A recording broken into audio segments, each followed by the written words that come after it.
আমরা কিন্তু একই আগে চলে যান না ভাই, পরে নেন না, আগে চলে যান না।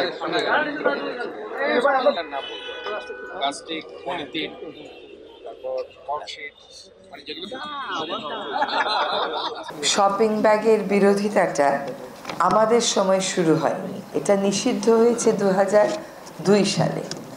আজকে 2025-এ এসে বা 2024-এ এসে এটা আমরা বাস্তবায়নের কথা বলছি। কতটা দুর্ভাগ্য আমাদের, যখন একটা দেশে একটা আইন হয়, আইনের একটা জনহিতকর দিক থাকে। কেন সরকার তখন পলিথিন বন্ধ করেছিল? জনগণের স্বার্থেই পলিথিন বন্ধ করা হয়েছিল। আমার মনে আছে 2004 থেকে 2006 লাগাতার অভিযান করে কিন্তু পলিথিন প্রায় সরিয়ে দেওয়া হয়েছিল আমাদের মার্কেট থেকে। তখন কেউ বিকল্পের কথা তুলেনি। যেটা জেরিন আপা বললেন, বিকল্প আপনার আমার সকলেরই আছে। এই ধোঁয়াগুলো তোলা হয় প্লাস্টিক পলিথিন ব্যবসায়ীদের পক্ষ থেকে। আপনার দাদা পর্যন্ত যাব কেন? আপনার বাবা কি নিয়ে বাজারে যেত? চটের ব্যাগটা নিয়ে বাজারে যেত, এবং আপনি প্রত্যেক শুক্রবারে শুনতেন আপনার বাবা বলতেছে বাজারের ব্যাগটা দাও তো। এই কথাটা দেখেন কানে বাজে কিনা। এখন আর আপনার বাবা সেই কথাটা বলে না, কারণ বাজারে গেলে গাজরের জন্য একটা পলিথিন, শসার জন্য একটা পলিথিন, ফুলকপির জন্য একটা পলিথিন, কাঁচামরিচের জন্য একটা পলিথিন, মাছ মাংসের জন্য পলিথিন তো আমাদের আছেই। এটা আসলে সরকার আইন করেছে বলে আপনাকে মানতে হবে না। আপনাকে এই জন্য মানতে হবে যে এটা আপনার ভবিষ্যতের জন্য খারাপ, আপনার সন্তানের জন্য খারাপ। আপনি বিষ আপনার সন্তানকে নানানভাবে খাওয়াতে পারেন। আমাদের যে দূষিত বাতাস, সেটা ইনহেল করেও আপনার বাচ্চার অসুস্থতা হচ্ছে। পলিথিন শপিং ব্যাগে খাবার রেখে খাবারটা খাওয়া চরম অনিরাপদ। আপনি একটা প্লাস্টিকের গ্লাসে গরম চা দিচ্ছেন, গরম কফি দিচ্ছেন, এই যে মাইক্রোপ্লাস্টিক লিকেজ হয়ে আপনার সিস্টেমে ঢুকে যাচ্ছে, এটা আপনার সন্তানকে আপনি কেন খাওয়াবেন? একজন মা হিসাবে, একজন বাবা হিসাবে সন্তানকে নিরাপদ খাদ্য দেওয়ার জন্যই তো এত পরিশ্রম করি আমরা। এটা আমাদের মনস্তত্ত্বে নিতে হবে যে এটা একটা খারাপ জিনিস এবং এটার বিকল্প আছে। অনেকেই সস্তার কথা বলেন, পলিথিন নাকি সস্তা। এটা কেমন করে সস্তা হলো? আপনি পলিথিনের জন্য আলাদা করে টাকা দিচ্ছেন না, কিন্তু পলিথিন ব্যাগ যারা বানাচ্ছে তারা কি বিদ্যুৎ ছাড়া বানাচ্ছে? তারা কাঁচামাল কোথা থেকে আনতেছে? বিদেশ থেকে আমদানি করে আনতেছে। তাহলে জিনিসটা তারা যখন আমরা পলিথিন শপিং ব্যাগ বন্ধের কাজটা শুরু করলাম, তখন শ্রমিক পুনর্বাসনের ধোঁয়া তুলল। আপনারা জানতো পলিথিন কারখানাতে দেখেন তো শ্রমিকগুলো কেমনভাবে কাজ করছে। প্লাস্টিক যেই তাপমাত্রায় পোড়ানোর কথা তার চেয়ে অনেক কম তাপমাত্রায় পুড়িয়ে তারা পলিথিন শপিং ব্যাগ তৈরি করছে। এই কম তাপমাত্রায় প্লাস্টিক পোড়ানো তাদেরকে ডাইঅক্সিনের মুখোমুখি করছে। এই ডাইঅক্সিন ইনহেল করে তাদের ক্যান্সার হচ্ছে। কোথায় তখন প্লাস্টিক উৎপাদনকারীরা বলে না কেন যে আমার শ্রমিককে আমি ক্যান্সার হতে দেব না? ওই শ্রমিক তো জানে না যে ওই কারখানায় কাজ করছে বলে তার ক্যান্সার হচ্ছে। যখন কারখানা বন্ধের কথা বলবেন তখন শ্রমিককে সামনে আনা হয়, এমনি সময় শ্রমিকের ভালো মন্দর কোনো খোঁজখবর রাখা হয় না। একটা নিষিদ্ধ পণ্য, সেটার উৎপাদন বন্ধ করব, সেখানে ক্ষতিপূরণের প্রশ্ন আসে কেন? যখন গার্মেন্টস কারখানা বন্ধ করেন, ক্ষতিপূরণ কে দেয়?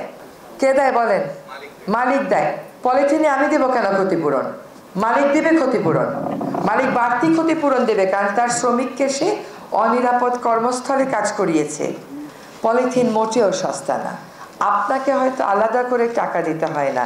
অনেক সময় আপনি যখন হোটেলে থাকেন, হোটেলে আপনার টুথব্রাশ, টুথপেস্ট, সাবান এগুলো ফ্রি, কিছুই ফ্রি না। ওরা ওই হোটেল ভাড়ার মধ্যেই ওটাকে ধরে রাখে। কাজে আপনাকে যখন দেয়া হয় আপনার পণ্যের মধ্যেই ওটা ধরে রাখা হয়। যে জিনিসটা আপনার বাচ্চাকে বিষাক্ত করছে, আপনাকে বিষাক্ত করছে, এটাকে আপনি সস্তা বলতেছেন? কি বিচারে সস্তা বলতেছেন? হিসাবটা কি সস্তার আর দামি হওয়ার? এটা তো বুঝতে হবে। কেন বিকল্প নেই? আপনি বলেন তো, চট্টগ্রাম শহরের কোন বাজারে গেলে আপনি চটের ব্যাগ কিনতে পারবেন না? কেন বিকল্প অ্যাভেলেবল বলছেন? অ্যাভেলেবল না বলছেন? কেনা যাবে। এখন আমরা তো বাংলাদেশে বাস করি, যেই পাটের দাম ছিল 28 টাকা, যেই বললাম পলিথিন বন্ধ পাট আসবে, অমনি ওটার দাম হয়ে গেল 40 টাকা। এটা তো বাংলাদেশ, আমাদের দেশটাকে তো আমরা চিনি। সেই জিনিসগুলো প্রশ্রয় দিলে কিন্তু ওই পলিথিন ব্যবসায়ীরাই সামনে আসবে, এগুলোকে আমরা প্রশ্রয় দেব না। একটা পলিথিন ব্যাগ আপনি পুনর্ব্যবহার করেন না, এত পাতলা হয় ছিঁড়ে যায় তো, তাহলে আপনি একটা চটের ব্যাগ কয়বার ব্যবহার করতে পারবেন বলেন? আজকে জানুয়ারি মাসে কিনলে জুন মাস পর্যন্ত পারবেন তো? আমাদের আব্বাদেরকে আমরা আরেকটা কাজ করতে শুনেছি, পরের শুক্রবারে বাজারে যাওয়ার সময় বলবে হাতে নিয়ে ব্যাগটা ধুয়ে রাখো নাই কেন? তার মানে এটা ধোয়া যায়।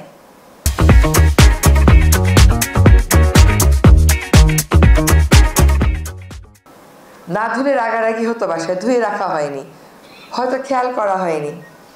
কাজী প্লাস্টিকের পলিথিন শপিং ব্যাগের সপক্ষে যে যুক্তিগুলো আসে তার প্রতিটাই ভ্রান্ত। এখন কিছু পলিথিন শপিং ব্যাগ তো চলে আসছে, প্রতিদিন ঢাকা শহরেই 1.25 কোটি।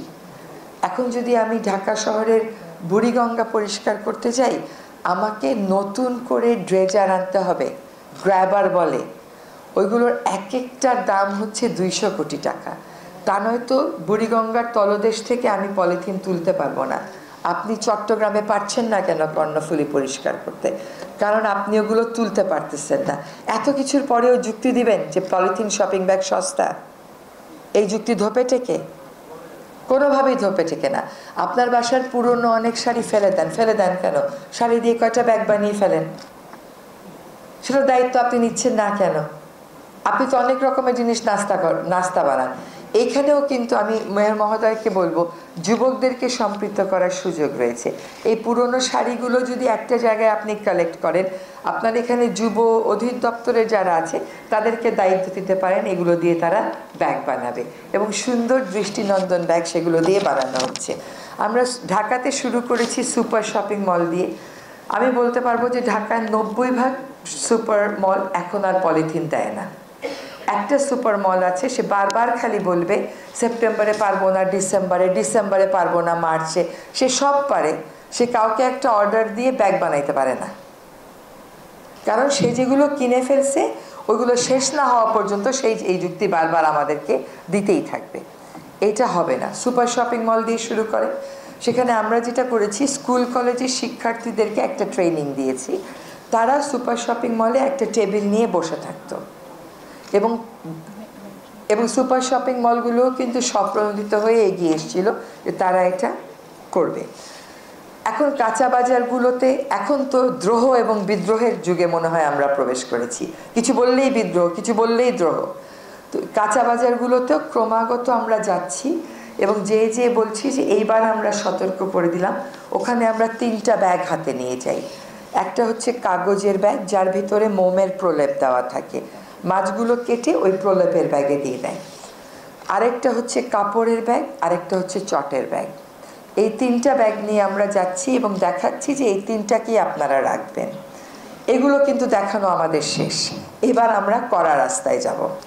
আরেকটা কথা হচ্ছে, আমাকে ধরেন বলবেন, তাই তো?